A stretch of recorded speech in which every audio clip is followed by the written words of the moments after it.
Ken, what's going on with you today? Not a whole lot. I had a really cream cheesy bagel. I got a problem with these bagel shops, man. They put 6 ounces of cream cheese on a bagel like anybody wants to eat that ever. Yeah, let's go 60% less cream cheese and then charge me like $2 less. How about yeah, that? just always 60% less. always chill out, bro. Like I was thinking about saying it, like, bro, you should just chill out on the cream cheese in case you're like one of those guys. Just start ordering light. But I just didn't want to. Sometimes light means like a low fat cream cheese. I don't want to get, Okay, so Ken's coming in spicy. Brian, how you feeling? I had a good breakfast. It was just what was it? Heated burrito from a bagel place.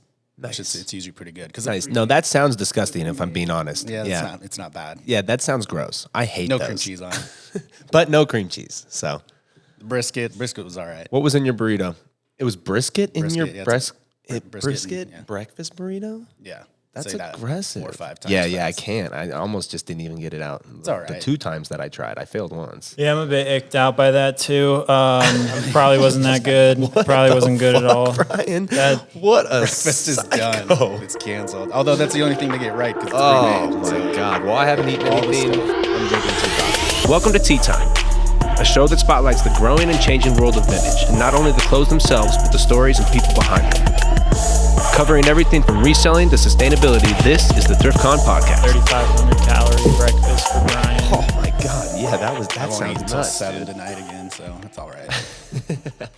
All right, well, we're back. This is another episode of Tea Time, the ThriftCon podcast. I'm Mars. I'm here with Ken and Brian. And today, what are we talking about, Brian, since you're the one who set this topic and this interview up? We have special guests. Again, we've tried to do that a lot of times in the past, and they usually just don't show up. So we've got people that are showing up. Don't show up. Don't email Don't hit us back back. after they initially hit us Yeah, back. they watch 1 or 2 episodes, and it's hard. just- Yeah, and they're like, well, I don't want to talk to those guys. You're right, but this guy actually, has got some street cred. This is James Applegath, and AKA Jimmy J. Jimmy J from the block.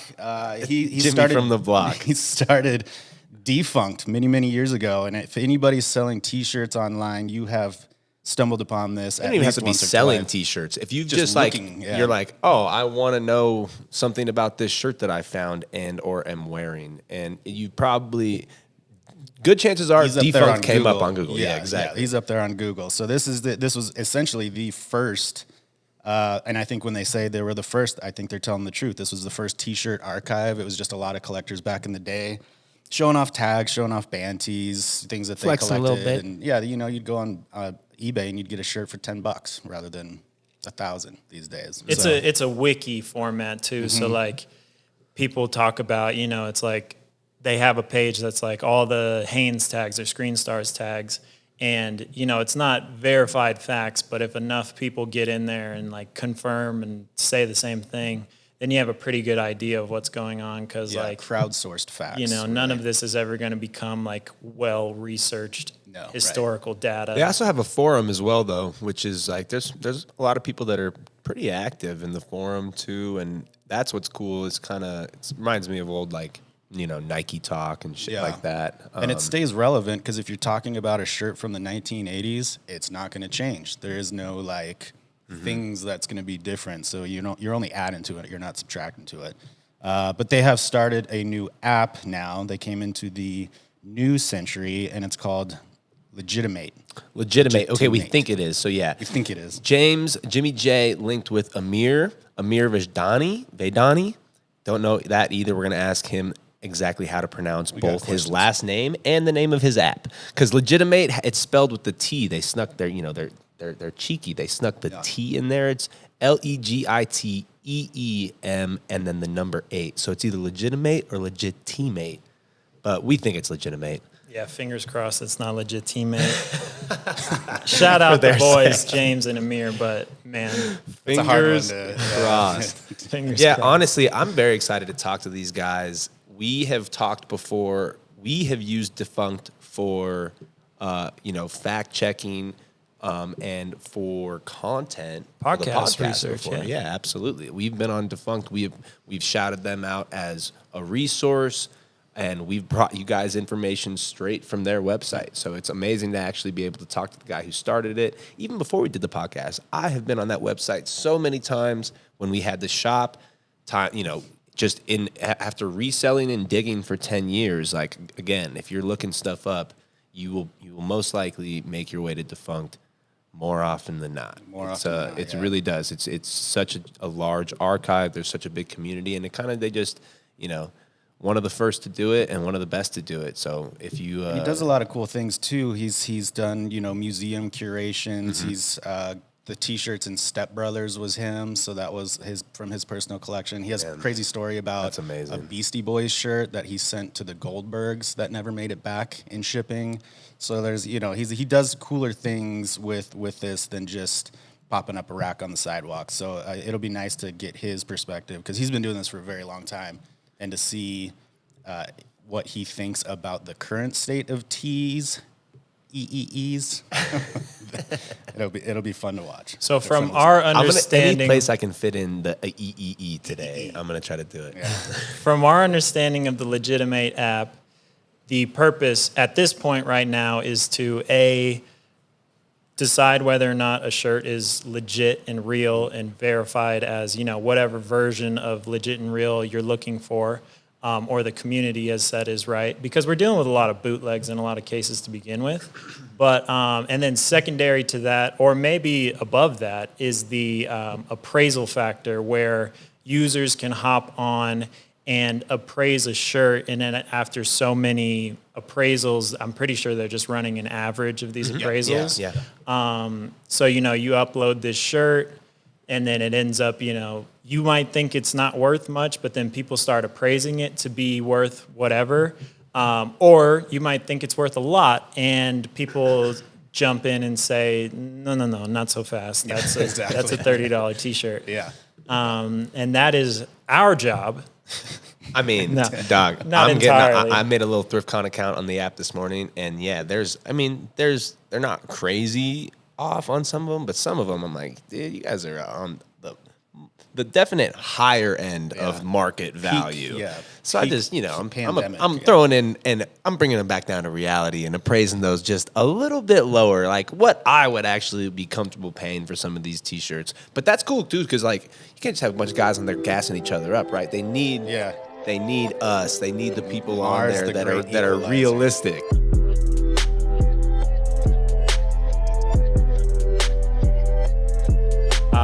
Can you guys both just introduce yourself, your role in the company, and just a little bit about your past and how you got here?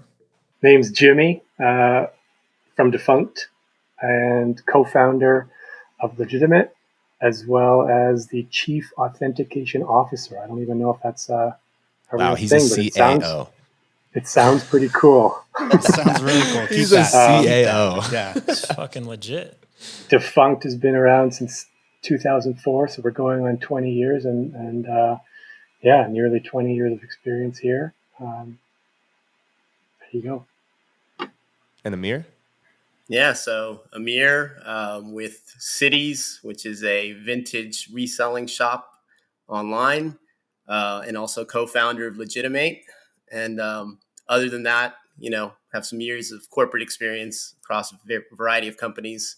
But yeah, just right now, focusing on Legitime8. Legitime8. That was our first question is already answered now. So we basically, it was, we see the TEE. You guys snuck the TEE in there. We just weren't sure if that was part of the pronunciation or not. So that was the first question. So first question, it's answered. I don't even have to say it to you guys.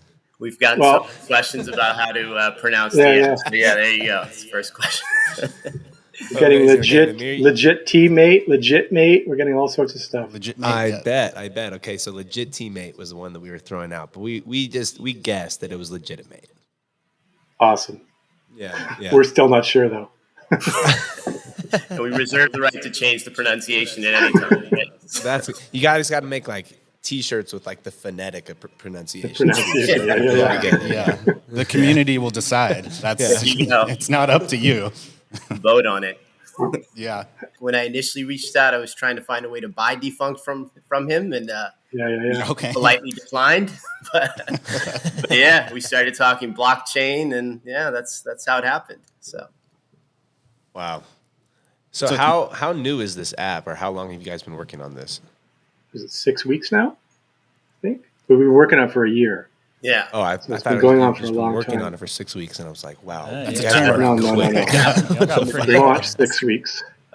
yeah, we've launched for 6 weeks, but yeah, we've been working on it for about a year. Just wireframing, all the legal stuff, bug testing, you name it. So it took quite some time, and the marketplace changed a lot during that time too. So And even figuring out the pronunciation of the app, that took us a couple months. But no, we changed the name a few times just based on trademark stuff. So that was another like stalling point. Are you able to tell us some of the early iterations of the name? Yeah. What were some of the other names? Authenticate was the first one. Yeah, I Also see good, that. also I saw good. when you download the app, it says authenticate, like legitimate by authenticate. Yep. yeah, So we're Authenticate LLC. So we managed to keep that one, but it ended up just through trademark stuff that we wanted to be safe and go with Legitimate. I like Legitimate. I think I like Legitimate even a little more than Authenticate. So maybe happy accident. Yeah. there you go. Appreciate Yeah. it. And what was kind of the impetus for it? Did you just notice that because you shut down Defunct for a while, and I'm sure you just saw the web traffic just continue and or even go further than what it was? Was there just a moment where you said, "Well, I need to do something with what I have already," or was this a plan all along and you just now got to it? It was actually Amir. Amir came to me and was like, there's tons of sneaker authentication apps out there, and there's nothing in this space. And I was the guy to talk to about the authenticity sort of area, and he's got different expertise. It all came in handy, and we just started working on it. Originally, we hadn't. So if you go on to one of the sneaker authentication apps, it's kind of like a one and done thing. You go on, take the pictures, you submit, you get your response, and that's it. You don't really go back on. So we wanted to create something that was like social, that would have people coming back, and we came up with the idea of doing community source stuff. So you can get a free authentication from the community. So yeah, we just wanted it to be something more like a return visit. We wanted return visits, right? So that's kind of where it came from. I mean, very similar to the defunct website itself, right? Kind of like Yeah. their user uploaded content and forums. Yeah, and like things like the that. wiki aspect of it. I was gonna say, Yeah, pretty much we've sticking been doing true a to the section in the roots. forum since like 2010 called Real or Repro. So the community was kind of doing the same thing where someone would upload a shirt and then everyone would like comment on whether or not it was authentic. So yeah, it's like now we've kind of transitioned that into like an app that makes things a lot easier.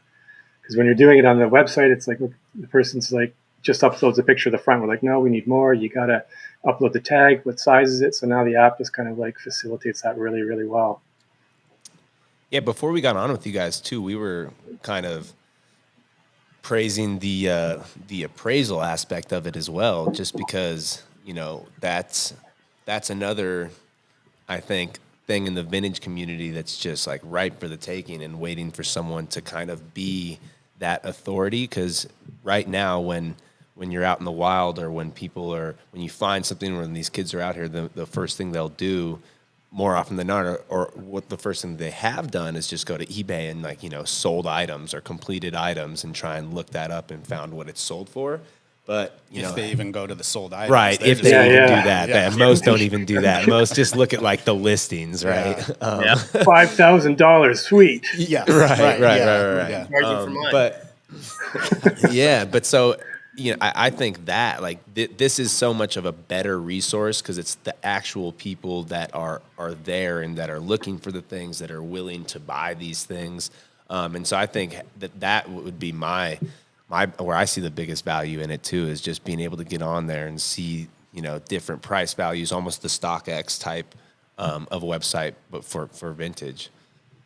Yeah, we appreciate that. Yeah, I mean, we call ourselves an authentication app, but we're probably just as much, if not more, an appraisal app. And yeah, I mean, even for myself being kind of new to the game, I had a bunch of tees listed at prices where I was undercharging.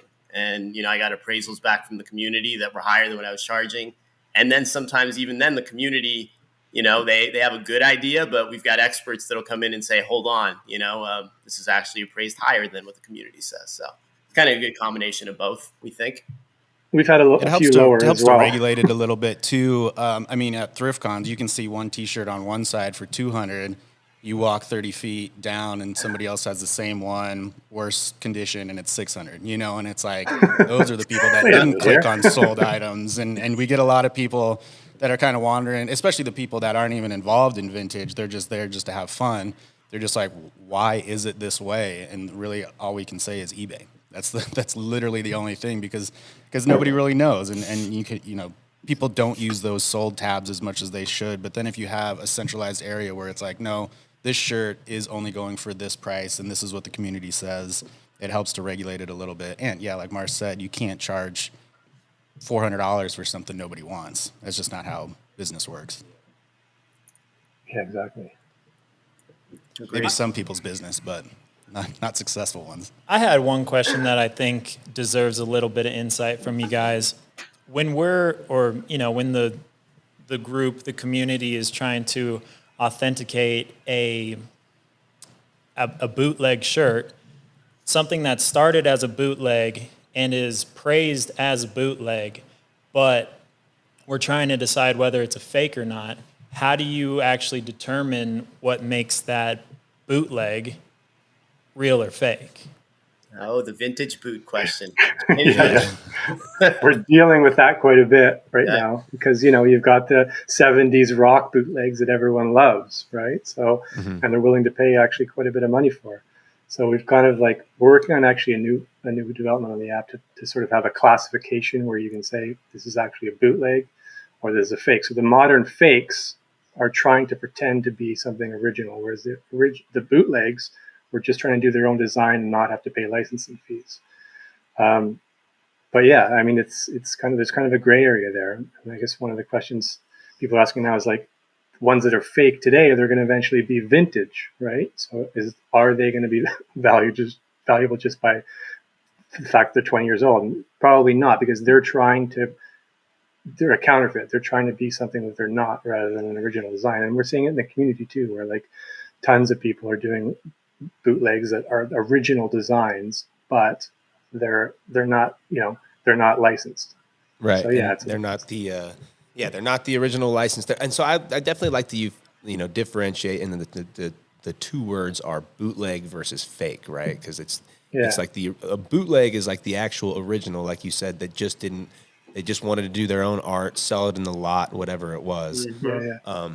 But then the fakes, that's where you know it is this new reprint, and I think, just like you said, they won't hold value even in 20 years. They still won't have value, just as like a 2006 Nirvana shirt isn't selling for, you know, what actual OG Nirvana shirts sell for now. Like, it still might sell for $60 in 20 years or something. It might not have no value, but it's not going to hold the same value as the original rock bootlegs, the original rap bootlegs, all of that. So I think you hit it like the nail on the head for sure. So I guess it really all kind of comes down to like time, like when it was originally produced. But I mean, we could take it one step further down the rabbit hole.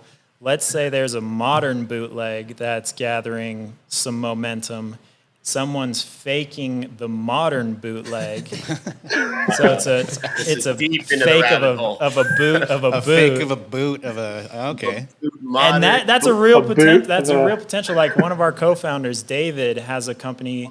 He runs this company called Backstock Co., which is, he's not projecting that he's making. He's not trying to be a fake. He's openly saying that it's a bootleg. But if someone were to fake his, then you'd be one step like Inception. Like, you'd be in a dream within a dream, where it's like, oh man, I really can't tell about this one. Too much. That's when I quit. I love that you brought up Backstock Co. I'd like to get your guys' opinions on have you ever seen Backstock Co. online? Have you seen his stuff? Yes, I have. I've actually been in touch with him. He kind of helped me with a project I'm working on now. I'm doing a modern print. It's not going to be a bootleg or anything like that, but I consulted him for like modern sizing, like what should I order? So Dave's I've been in touch with him. A great guy. Yeah. We had a shop together too before ThriftCon. That's kind of what led into all of this. Nice.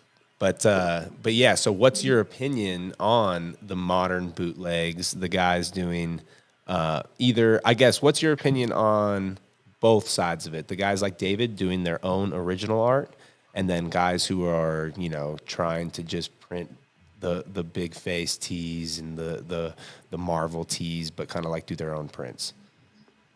And I think if it's like, I think the same thing will happen like 20 years from now, that these things will be sought after, I think. Yeah. I have no problem with them. I know there's been quite a bit of backlash in the community about it because they think that like it takes people out of vintage buying, right? Like it's like taking customers out of the market. A lot of the ones I've seen, I've actually wanted to considered buying. There's a few Marvel ones that might be kind of questionable because they're actually taking the art, right? They're taking it's an original T-shirt design, but they're using the actual art some artist created. So that one might be questionable. When it's like something that you're kind of composing yourself and it's pretty original, like I don't see too much against it. Although I wouldn't want to get into it because I think they're going to really start cracking down on that kind of stuff. I know. The bigger it gets. I think the line for me is drawn at like, what is the intention behind it? Like, I've seen some more modern bootlegs, modern fakes that are not only taking the art and taking the design process and the production process, but they're also doing it either on vintage blanks or, cut and sewing their own vintage blanks. Maybe even whether they took the vintage blank and actually has the tag in there, or they're making some sort of fake tag.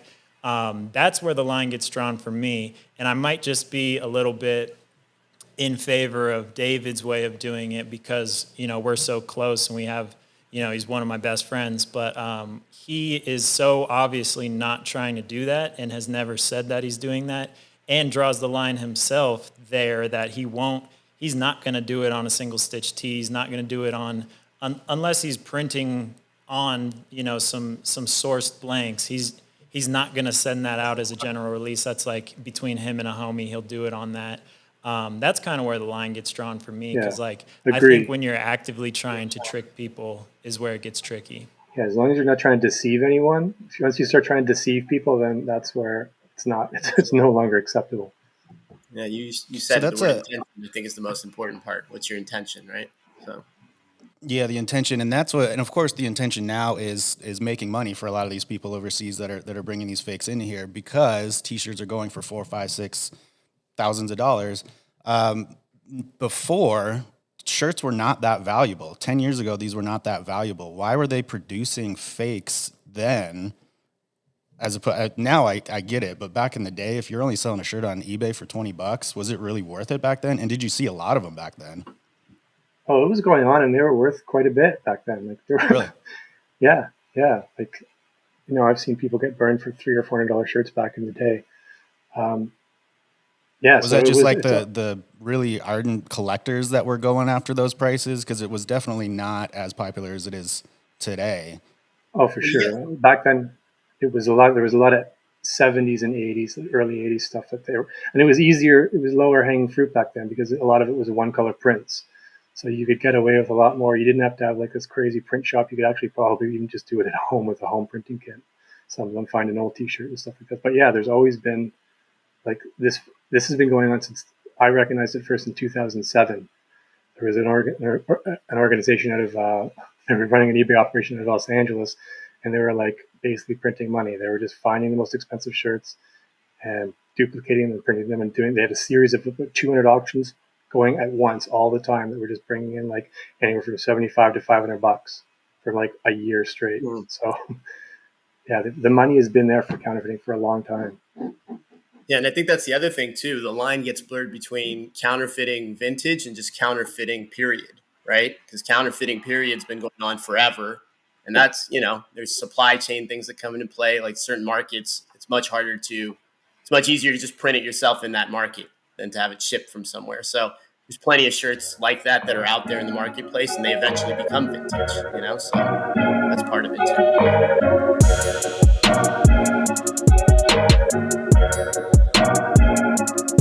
That was one of my first questions when I opened the app was like, what other, if you're thinking of expanding or thinking of what you would do when you expand, like what other use cases do you see this like wiki authentication model being applied to other than vintage? And would it be like, this might be too much of a question to ask, but would it be a different brand? Would it all be a different name? Or are there other use cases that you're exploring? And would it be a different product? Or would you just keep it all under the same umbrella and expand into different types of products? James knows I love this question about the future, so I'll take this. No, I think we envision it being under the same brand, but we want to get it right. We don't want to just be everything to everybody. So we're going to be thoughtful about how we transition to other things. But yeah, I mean, as we touched on in the beginning, if you look at the authentication market, I mean, there's a bunch of authentication apps out there. Most of them are for sneakers, and they're almost all, they all charge you, right? And it's kind of like James said, it's a one and done sort of model. You pay your money, they come back to you with an authentication, they tell you your sneaker's good, and you move on. There's no learning that happens. You maybe pick up a little information from their feedback, but you're not involved in the process, and you're always paying for it. So we think there's plenty of opportunity to apply the free model to other categories, whether it's sneakers, other luxury items. And I think we could do it within the app. We just got to be thoughtful about every community, because if you move on to something and you're not really kind of authentic in that space, people are going to figure it out. And I think a lot of it comes down to your experts. James could talk to you in a second about our group of experts and, how much time they've spent in the game. And for any other category we go to, we're going to need those kinds of experts to have credibility. And then the last thing is just the amount of data that we're gathering, right? One of the big things with the app, we've got a ton of data from James's days with Defunct. We're gathering a ton of data, all the time. This free model allows us to scale a little bit faster than other authentication apps. So over time, if we want to build out an AI and start applying things, I mean, we're going to have a good amount of data to draw from. So those are some of the things we think about when it comes to the future. Well, I like how you introduced this product to the market. One book that I've read a few times in the past, and it's by Peter Thiel, who's kind of he might be a more he's a little, there's some gray area with him in recent times, but the book is called 0 to 1, and his thesis on how to start up a good company is to make like the smallest market product that you can and dominate that market, and then you have the ability to expand. Whereas a lot of people get these ideas of like, I want to start this company and I want to be Google right off the bat. Like I want to be everything all in one, and they just imagine all these products and all these services, but that never works. It almost never works. From what Peter Thiel said in that book, the best way to do it is to make a product that serves a market of like as small as you can possibly think of. Make the best, most authentic, most true product for them, so there's trust, and they're gonna take that product with them whichever direction you go. Instead of trying to say, I want to make a product right off the bat for 3 million people and try and get them into that. That rarely ever works. So, very well said. Yeah, I agree with everything you said. And that's exactly what we're thinking. I mean, there was a void in the marketplace for a vintage t-shirt or just generally a vintage authentication app. So we were like, okay, let's fill that void. And then, you want to do that right before you think about expanding to other things. And that's important to us. But the other thing about vintage is it's growing, right? So there was a void. It is kind of niche and small, but we looked at the fact that, hey, there's more and more people coming into it. Fakes are becoming a problem. And by the way, I see no reason why in 10 years, vintage tees aren't in the same place that sneakers were 10 years ago, right? There's plenty of opportunity for them to grow. They're more collectible. They're more wearable than sneakers are over time, right? You can't really wear your collectible sneakers because they lose value. Vintage tees, it's almost the reverse scenario, right? So it might be a big problem later, but you're absolutely right. You want to start with a small problem. And I'm a big Peter Thiel fan. I'm reading The Founders right now, so. Yeah, I was just saying he can be kind of controversial nowadays. Not when I read the book a little while ago before he was really throwing money around in the to political campaigns and shit. But he's got a few interesting headlines. He's still got a good fucking brain on him. So business wise, I'm a big Peter Thiel fan. Let me say that. Outside of that, I won't comment. But I'm a fan of what he's done in the business space. So we won't ask you to comment. You're all good. There you go. So Jimmy, You touched on it just there a little bit, Amir. But Jimmy, tell us a bit about who the experts you guys have are on the team in this vintage category. So we think we launched with about 8 of them. And these are people that I've been sort of in contact with for years. I mean, some of the people I've been in touch with for 15 years. Two of the ladies on our app, Bethany and Heather, have both have 20 plus years of experience in like selling vintage tees.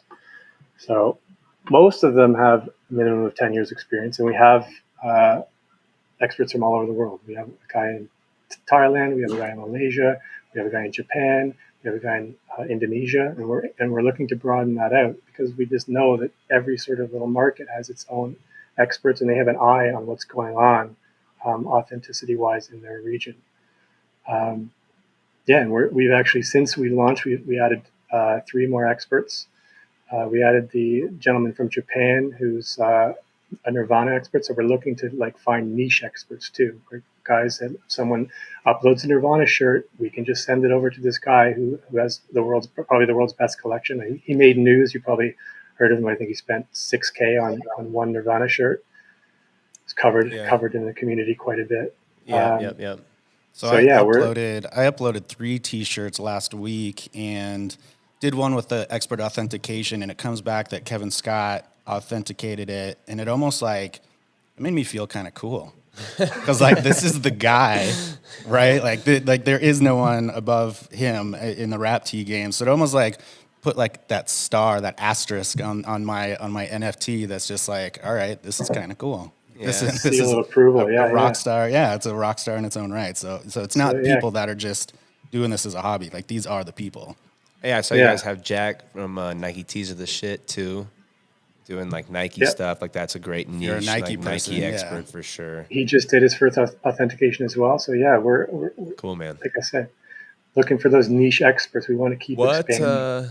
I saw that like on the app you can apply yourself to be an expert. Is that correct? Like you can just straight through the app. So then what does that application process look like, and what are your kind of minimum requirements? What's the resume have to look like? Well, we have a badge who's interested. So the badge system over time the intention of that is, one, give people incentive to keep voting and get better, but also so we can keep an eye on like who out there is like how good, how well are they doing, and like could we bring this person up as an authenticator through the app. So yeah, there is that. So once you kind of hit the level before expert is, we call it skilled. So once you hit that, Amir and I will have our eyes on you and see like what you're doing and what your expertise is, and especially if there's a niche. Like let's say you're a guy who's into Morrissey shirts. We're looking for someone like that right now. Then boom, we would get in touch with you and get you on board. And Amir can explain this a bit more, but we have like a revenue split with the authenticators. So they're all earning money as well. So it's sort of like the Uber sort of model in a way. Yeah, that's pretty sweet. How is the authentication process monetized?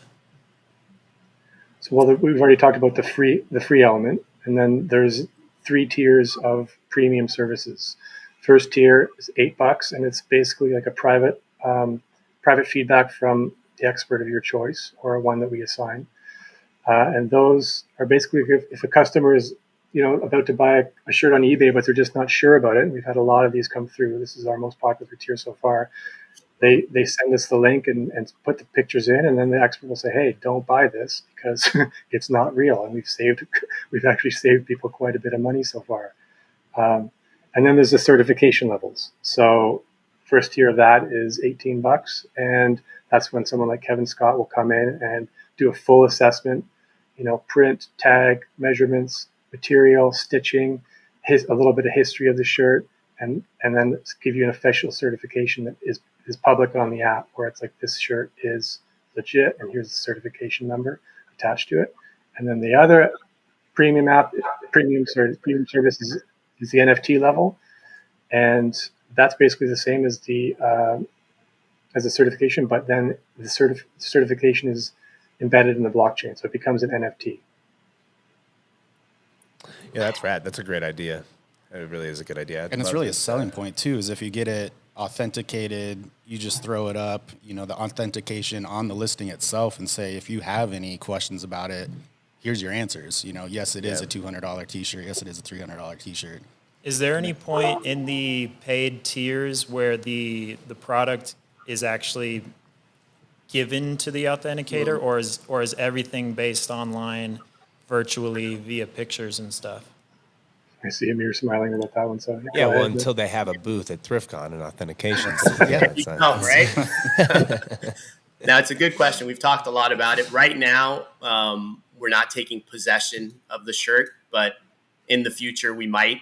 So if you think about a really high-end authentication, we might at some point, whether we do it in person or we take possession and send it back, that might happen. And then as you get into other categories too, in the luxury space, when they're doing high-end authentication, sometimes they'll want to see it. So yeah, it might come into play at some point. It's a good question. And then you guys are probably a little. Oh, sorry. Go ahead. You're probably a little afraid of the shipping process, though, right? Yeah. Because of what happens. Jimmy, you've got a story about a Beastie Boys shirt that's on your site. Was that your shirt that you gave to Hollywood and they just lost it? Yeah. It was for the Goldbergs. So the producer of the show and the writer of the show, Adam Goldberg, he posted something that he wanted this particular Beastie Boys Fight for Your Right shirt. So I went out crazy trying to find it. I ended up finding it from a guy in Japan, did a bunch of trades with him to get it in my possession, sent it out to them. They used it in an episode, and then they went to send it back, and it never showed up. Man. So yeah, they ended up. Do you think they just deboed you? Do you think they just? Oh yeah, we sent it. It's like the classic shipping label created. Shipping label created. I'm like, I don't know. No, I had a tracking number and everything. It just the tracking went dead, and I emailed them and said, "What's going on here?" They did an investigation. FedEx did an investigation, and we have no idea. I mean, they ended up compensating for the shirt, but it was still, I wanted the shirt because it was a TV show, right? So and it's like you said, you did trades for it too. So you're like, I didn't even pay the money. I'd sent other things that I liked for this. I remember I wanted. I think it was an Eric B. and Rakim shirt and another shirt that I gave up to get it. So it was just rough. How funny would that be as like a YouTube skit or something where it's like Monk style, or CSI, and he's like the shipping investigator, and he's got some weird quirk where he can smell the package or smell the guy's hands, and then he just goes across the country sniffing the track. And it's always just under the seat. Bro, at least 125 people would want to watch that. Yeah, for at sure. At least 100. Yeah. Oh my God. Someone swiped it for sure. Yeah. When I suggested once you guys set up at ThriftCon, once you guys set up at ThriftCon, then you can just hold on to it and give it back. No shipping at ThriftCon. No issues. I have a question for Jimmy. What in all the years of doing Defunct, because I guess how many years it's been around for almost 20 at this point, right? Yeah, 18. 2004. The Beastie Boys story, great story. Getting to put, I think Brian had mentioned something about you sent a few shirts for Step Brothers as well. Yeah. So, obviously you've gotten to do some great, cool things as far as styling goes, and getting into Hollywood. Is there anything though, just that you personally have gotten to see or authenticate through the Defunct website? What are some of the coolest things that you've either seen posted on the website or in the forum or something like that? Just something that you're like, man, this is dope that this got brought to me just because of this thing I created, The most recent in memory was a Queen shirt from the 70s that had been signed by everyone in the band. Wow. And the guy posted it and he was like, how much is this worth? I'm like, I don't even know how to begin to appraise this because just the signatures alone make it a fortune. And then it's a t-shirt. So obviously you'd have to frame it. You'd never wear the shirt, but that one is in recent memory. But some of the stuff that I've done, coolest things, has just been relationships and friendships that I've formed. back in like 2005, 2006, I met an ex merchandise manager from the 80s, and he'd worked on like just gone from concert to concert doing Prince, Metallica, Guns N' Roses. Like he had a garage full of dead stock.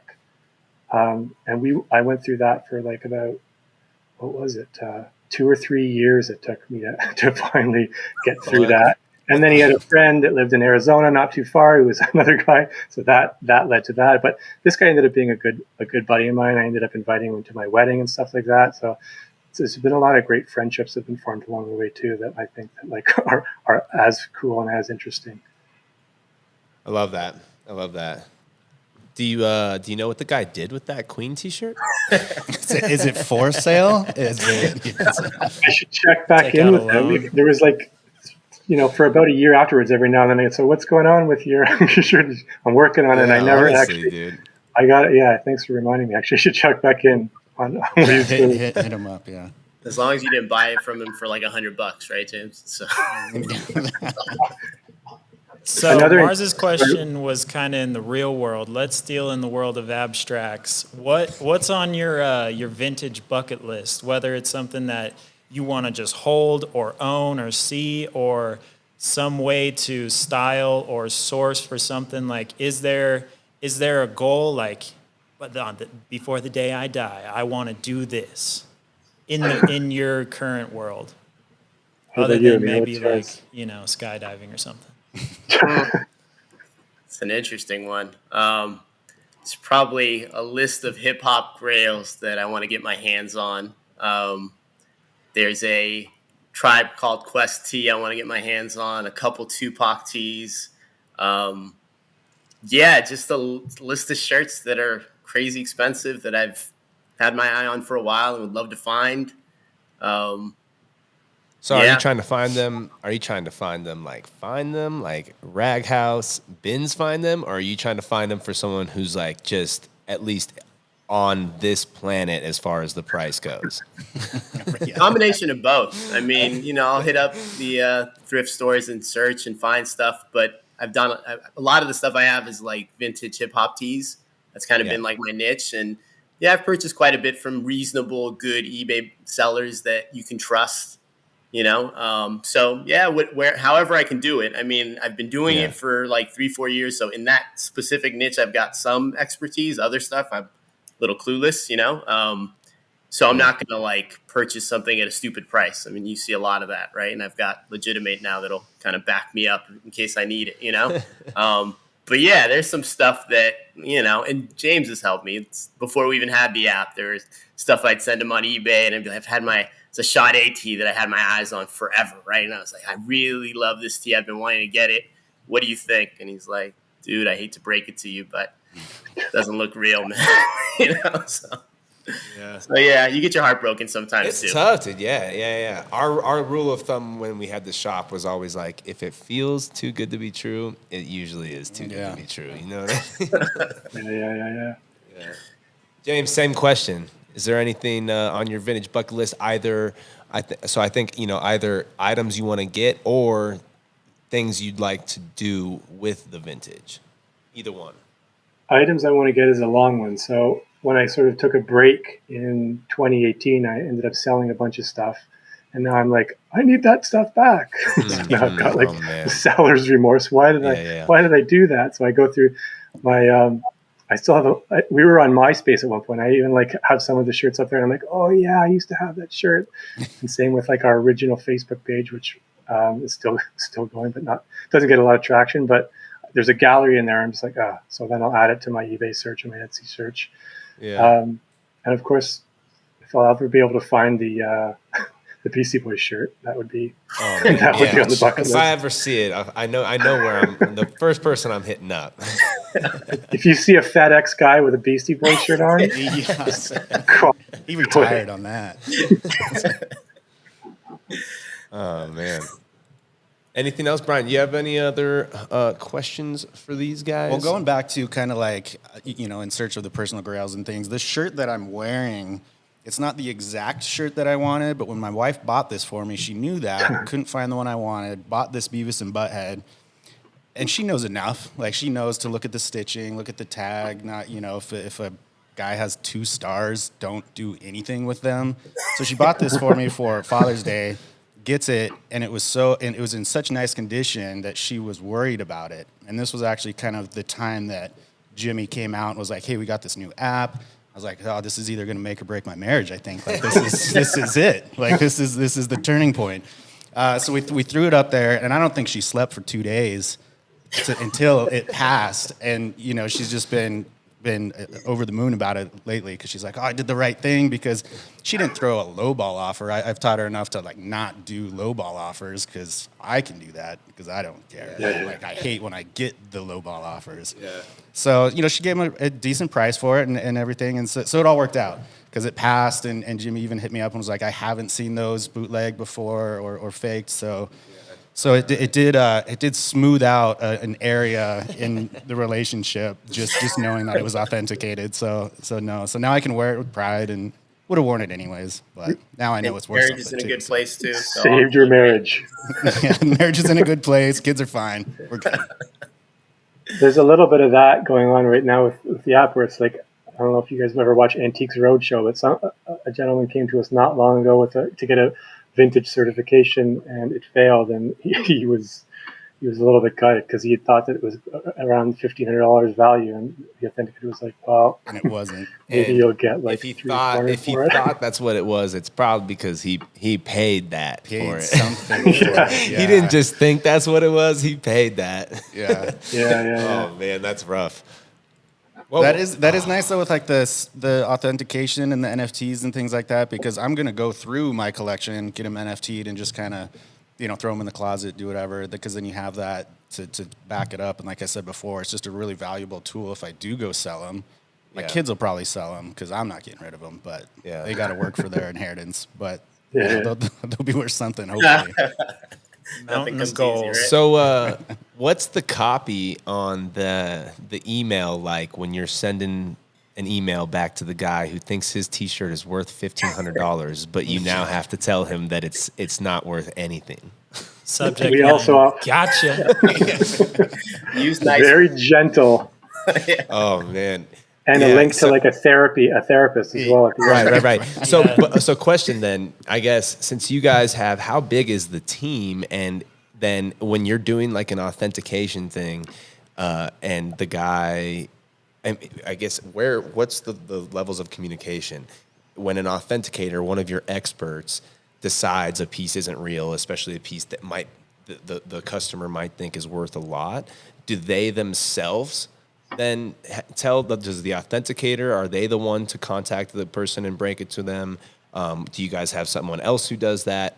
And or what if that person doesn't like it and then he's like, I want to talk to someone else? Like who? Talk to the manager. then what happens? Opinion. Do you guys have customer service, or is it like is it you two? Yeah, so we have a back-end portal for the authenticators. They all have their own login.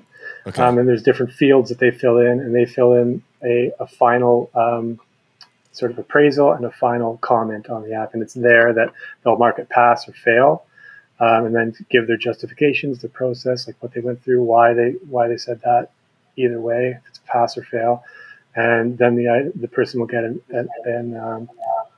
notification on the app. Yep. And then everyone else can see it too. And then everybody else can see it, yeah. Although you could choose to make it private. So if you don't you can see it, you can choose to make it private. But so the guy that I was talking about earlier made it private almost immediately. Oh, I bet. Have you ever had anyone, has that scenario arisen, like where someone was upset about their appraisal, or that they thought this guy was wrong? I want to know, like, you know what I mean? Has anyone come with you guys like that? There hasn't been an official need for a second opinion. It's coming. But it's coming. It will for sure. So we'll have to figure out a process for that, whether it's like a group authentication where we bring more than one expert to do a secondary appraisal. Yeah, right. Kick them all down. Yeah. Get them all to tell them it's fake. Strength in numbers, right? Yeah. Yeah, you guys really should get like a partnership with BetterHelp or something. Get a coupon code. Sorry. we get 20% off Your of your first therapy subscription. session, yeah. Just a little side money, no big deal. That's funny.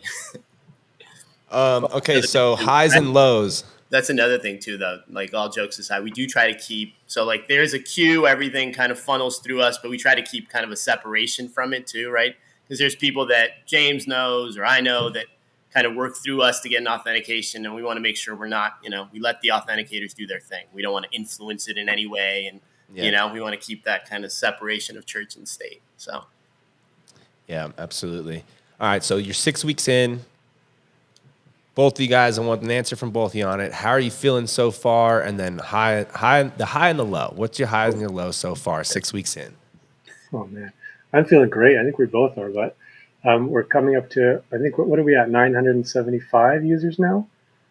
5. So that's coming up on that's pretty good, and just as many submissions to the community as well. So there's a lot of people like using the app pretty heavily. So that we're super pleased about that, and that's been done mostly organically. Done a few Facebook and Instagram boosts here and there, but it's mostly like organic, and people just like kind of latching on and paying into it. So highs, that's the high. You want a low too? I might have to think about the low. Yeah, think about the low. It's tough. Think about even if you're lying to us, no one's gonna know. I might. We're too successful. Yeah, I'm gonna need to think about that one. That's the toughest part. Amir, what do you got for us? Feeling great about the app. Like James said, like we feel like people are embracing it. We know it's a slow burn. We're not trying to do everything right away. So feeling good about the progress of the app. And then highs and lows. High, I would say, just launching the app. So much time went into building it and all the bug testing I told you guys about. So that was a high. Getting it on the App Store was a high. The work that went into getting it on the App Store might have been a low, only because the amount of effort that went in. And let's just say, all respect to Apple, they're a great company, but it's not easy getting on the App Store. So, and we went through quite a few things before we did. So that was a low that eventually turned into a high. Yeah, no, that's a good low. That's a great low. Wow. Yeah, I can't even imagine how annoying that would be. Good What were some of the issues like dealing with copywritten imagery or anything like that? Or was it just like the bureaucracy of getting in there? From a trademark and copyright perspective, I think we were good, mainly because our terms and conditions were pretty solid. It was mainly, they have a lot of things they require you to do from a payment perspective. You have to use, since most of the purchases that happen on our app are in-app purchases, we had our own payment gateway. We had Stripe, and they were like, nope, you got to use in-app purchases. And they were right, because we're selling stuff on their app, right? So we had to kind of redo everything to allow for in-app purchases. And then the other thing was we had to illustrate to them that we can mint NFTs. So we're making claims about these NFT certificates and our ability to provide them. And they were like, show us. And so we did. We made a video showing from inception to, the final step, how it all works, how you purchase an NFT expert authentication, and then how we ultimately mint things on Polygon and kind of link back to that certificate. We illustrated all that to them. So yeah, things like that. Yeah, and they had sent us back to the drawing board so many times that when it actually went through, we were surprised. We were like, what? We thought there would be several more rounds. So that was the low to high, where we were just kind of depressed, waiting on the gods of Apple. And then all of a sudden, okay, everything's good. You're good. It's live. And we're like, what? And we were kind of caught off guard because we were like, we're really? Oh, and it was just there too. Yeah. Not this is going to be the launch date. It's up. So, yeah. Okay, good. Good luck, guys. That's cool. That's cool. And yeah, coming up on 1,000 too. That's no small feat. 1,000 downloads, 1,000 users almost. That's crazy. I love it. Yeah, appreciate that. It means a lot to us.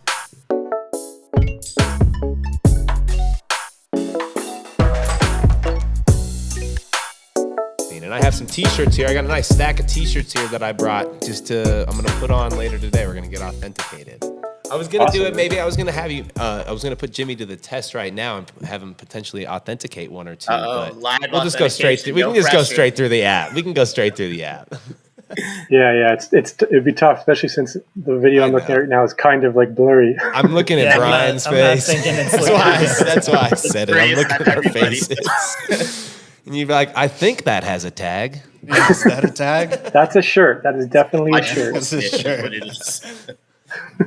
Amazing. Anybody have anything else? Kenan, I think you're looking like you're about to. Yeah, one thing that I think we should definitely, that could be kind of like a good point to get to, just distill it down to the most basic version, but what should someone be looking for as like a boilerplate response when they're buying shirts and they think it might be vintage, think it's vintage, but it might be a fake, or they're trying to determine it? What are the, bullet points that you would say, this is what you should do?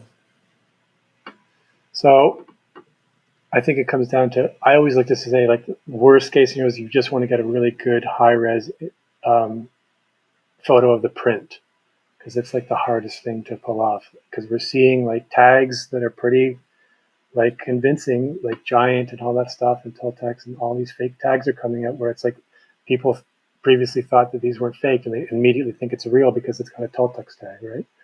So, and then you've got the problem where it's like in the absence of a tag, print is really the one thing you should be focusing on, and just doing a side-by-side comparison with one that is known to be legitimate and one that is not, and the one you're comparing.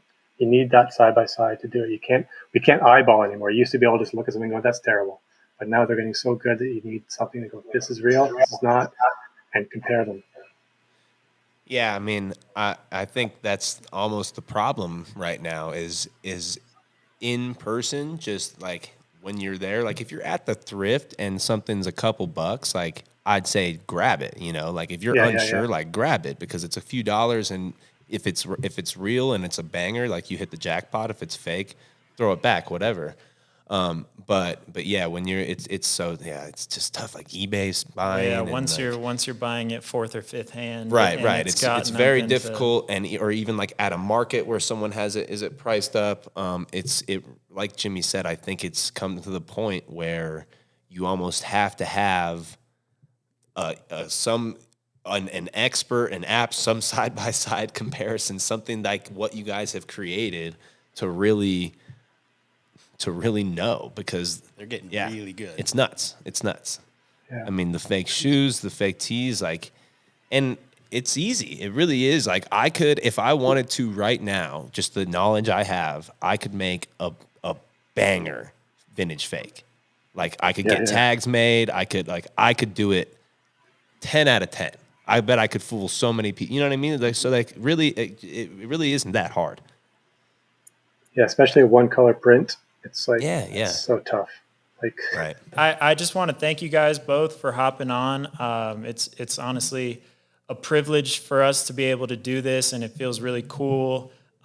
Just to meet you guys, meet you guys and talk about this. The product that you guys made in Legitimate is amazing. We're all equally excited for the future and the potential in the product. And it's very cool that we were able to talk to you 6 months in to get a little BTS insight on what's going on.